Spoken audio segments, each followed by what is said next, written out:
Hello there, very warm welcome to this CNN News 18 digital exclusive. Everybody's been following very closely the developments that have been happening in Afghanistan over the last couple of weeks or so since the Taliban regime took over Kabul.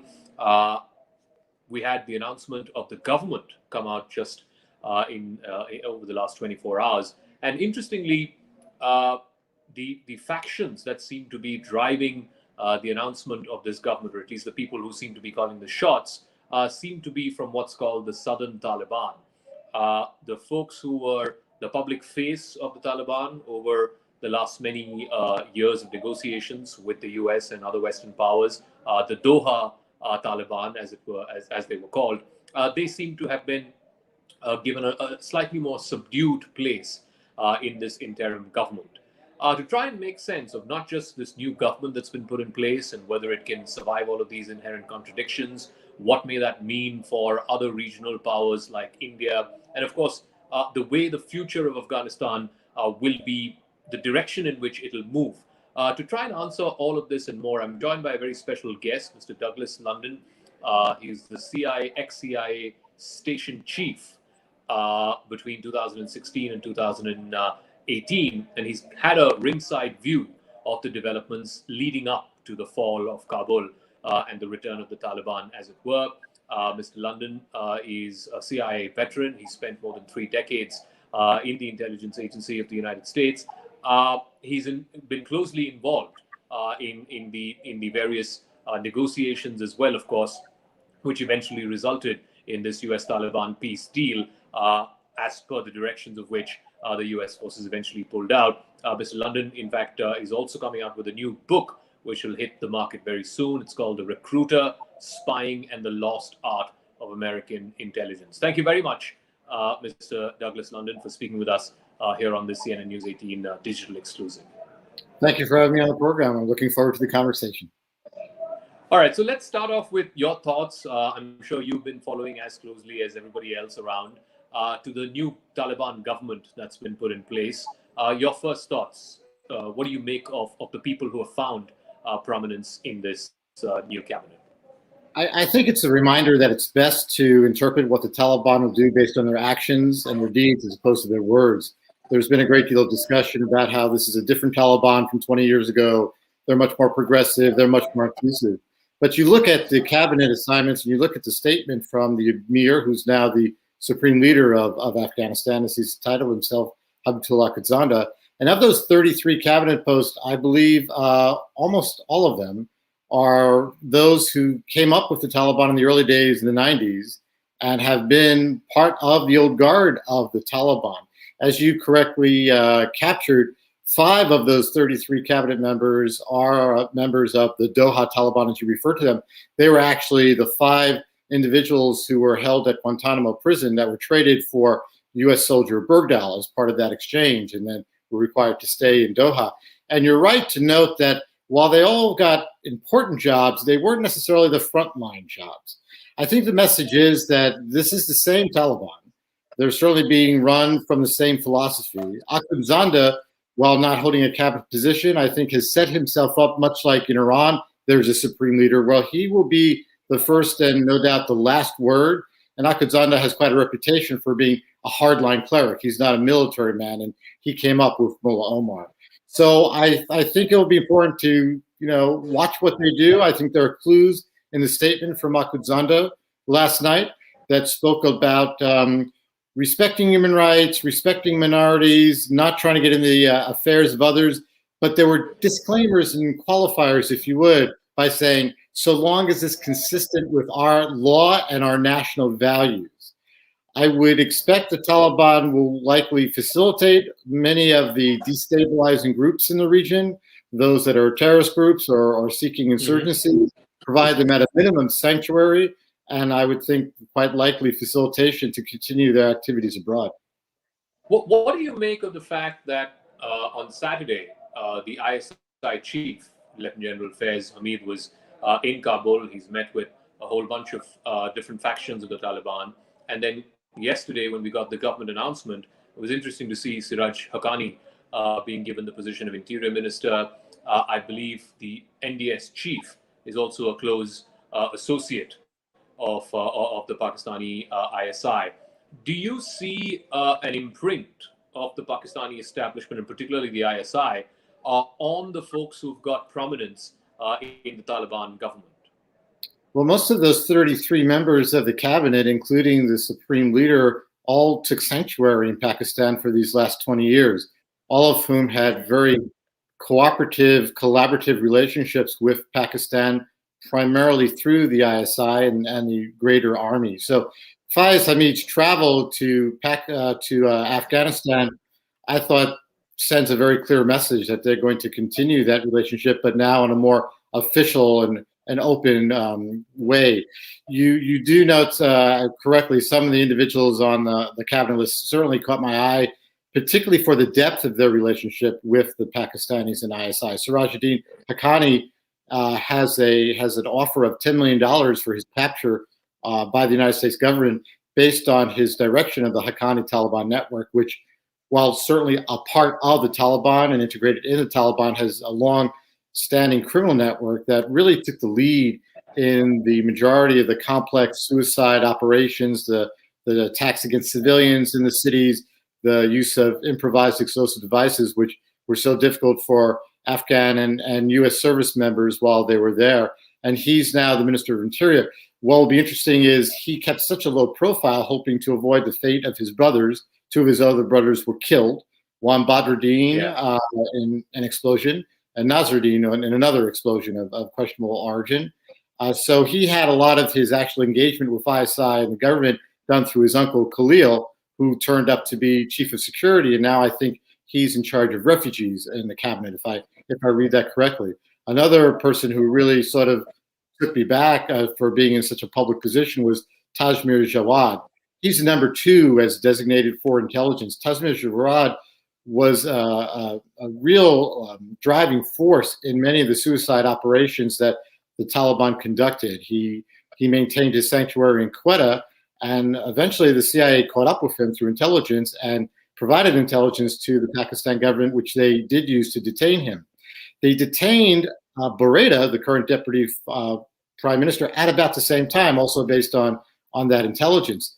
But what's interesting is they kept Bureda, but they released Tajmir very soon after his detention, maybe 1 or 2 years, claiming, he was on the verge of death, he was very ill. Of course, we know he went back to his activities directing suicide operations with suicide bombers in the cities. And now he shows up clearly having recovered from whatever illness the Pakistanis believe he had as the number 2 in Taliban intelligence. So this, what you just outlined, these deep linkages between the ISI and some of the members of the Taliban, the Haqqani network, etc. I'm sure this is the worst kept secret in Washington. I'm sure President Biden would have been advised about it. Surely President Trump would have known this, and previous presidents as well. Why then is there this great reluctance to either publicly call out Pakistan and the ISI on this sort of nurturing that happens? Why is it that no US president, certainly not the last 2 or 3, have pushed Pakistan beyond a certain point, even though this was like I said, an open secret in Washington? In your experience, what was the inhibiting factor? No, that's a great question, and I think it requires reflection, but the answer is pretty easy. Having sat through a lot of these meetings with my counterparts from other U.S. government agencies and at the White House, the great concern is Pakistan, at least since the 90s under Zia-ul-Haq, has nurtured a lot of these jihadist forces as part of its self-defense strategy against India.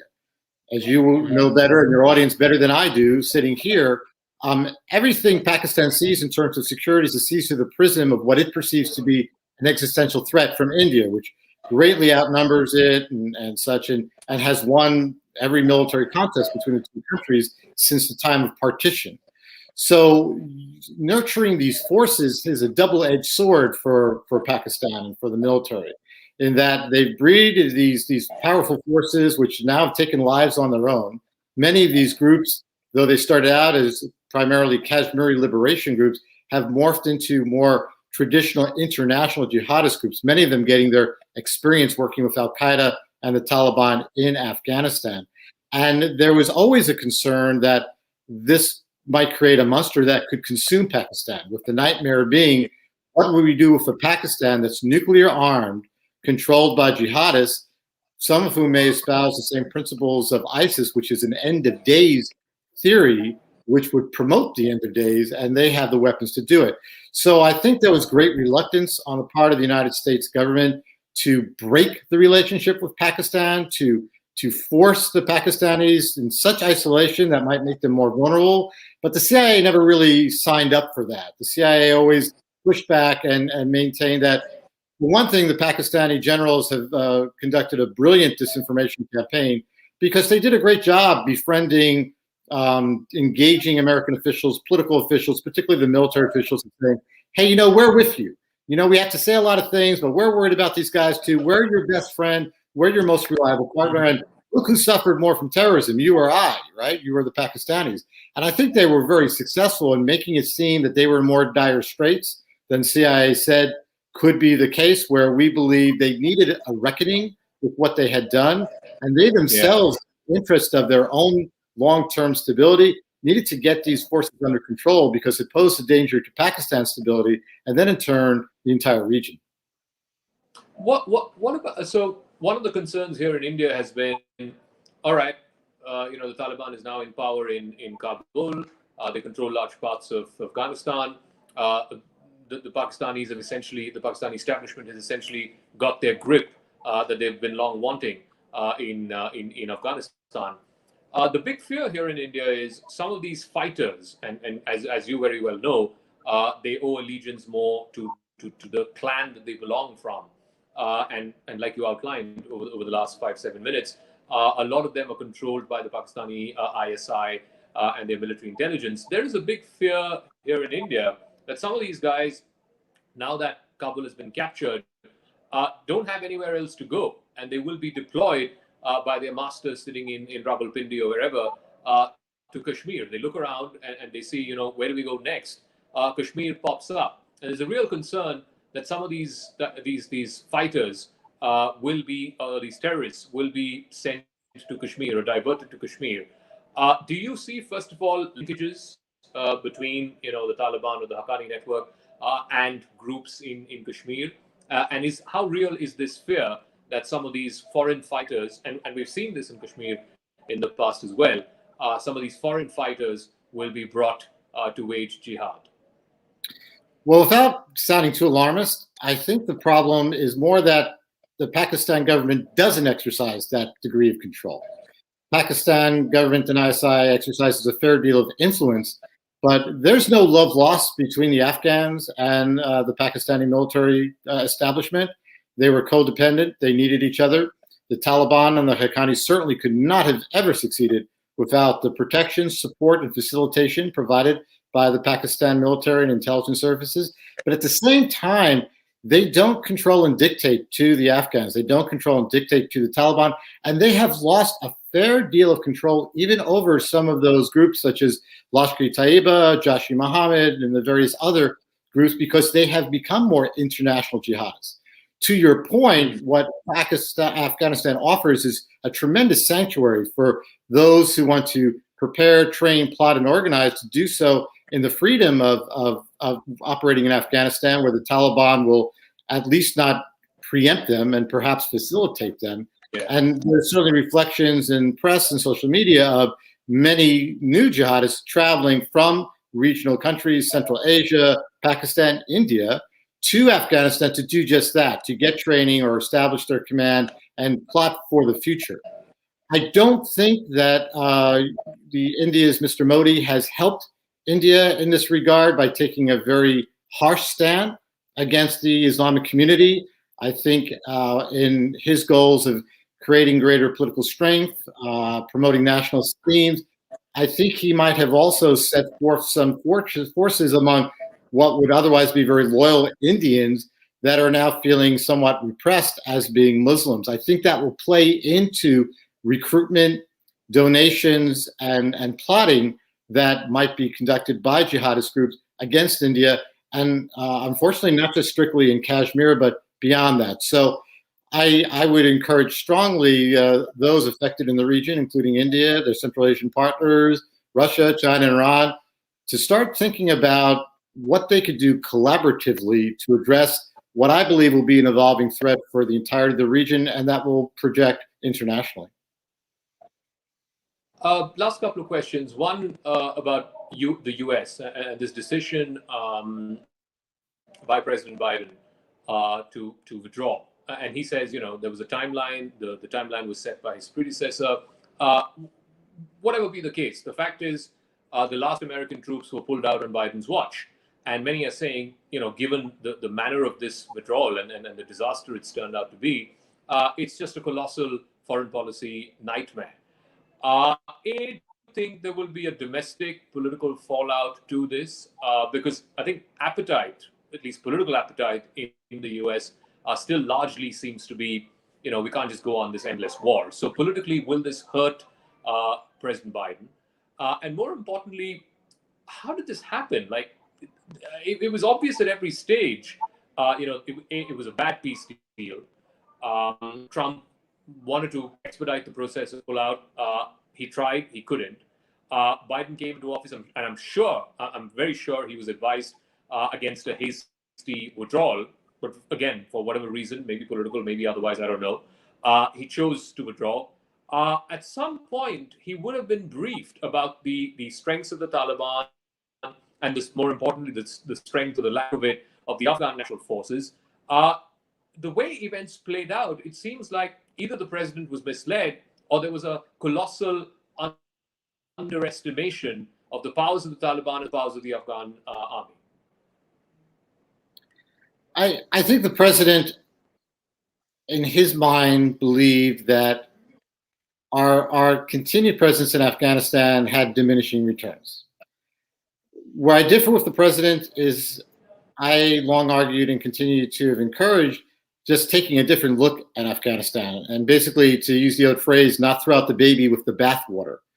I would agree that U.S. policy in Afghanistan, if left unchanged, was at best going to maintain the status quo and not have a real transformational effect to make Afghanistan a sustainable, stable country which could live among themselves in peace and harmony. But I believe the president had options to revisit. Were there different different measures we could take in terms of, rather than driving this forced, strong central government, which just does not align with Afghanistan at this point in history and hasn't for hundreds of years, and force an integrated national army to fight with one another where they were speaking different languages from different parts of the country and basically are not equipped to fight that way. Even the Taliban fought in a very decentralized way. They had groups fighting who were from different tribes and regions fighting together who were going to be more cohesive.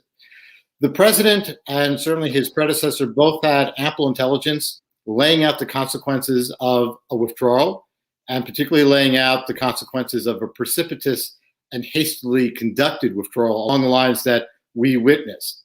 But I think the president came in with just such determination that the greater good of the country, in his mind, meant perhaps, pulling off the Band-Aid quickly and getting us out without, I think, accepting and acknowledging the devastating consequences in Afghanistan for the region and for the United States long term. But to your point, American politics tends to be somewhat fickle. Generally, presidents are not elected or lose elections based on foreign policy directives. And in this case, I believe the majority of the United States public did want us out of Afghanistan, but didn't want to see the images and didn't want to see the colossal catastrophe and are concerned about the threats. So I take issue with how the president executed his withdrawal. I personally think we could have and should have maintained a presence for that status quo that allowed us to revisit the agreement that President Trump had negotiated, which was really the worst agreement I've ever seen negotiated diplomatically, and the Taliban took full advantage of that by feeling no obligation to meet the conditions of the agreement.